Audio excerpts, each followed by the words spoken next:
Our heartfelt condolences and prayers are with the victims of this horrific terrorist attack that has unfolded in Christchurch, New Zealand. It's no doubt a dark and painful day for Muslims and humanity at large. Although we are still mourning over this tragedy, it's also important to note a few things. First and foremost, we as a community need to call this out for what it is. This is a terrorist attack on innocent, defenseless Muslims in their own mosques, which serve as the heart of their community.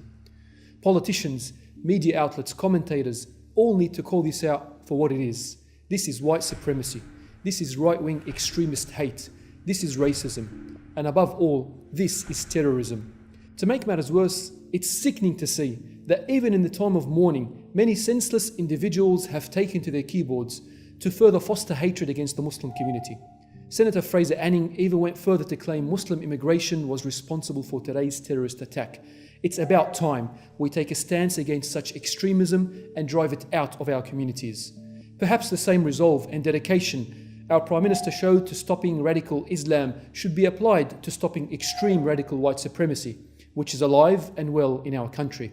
We also remind Muslims around the world to remain vigilant and alert at all times.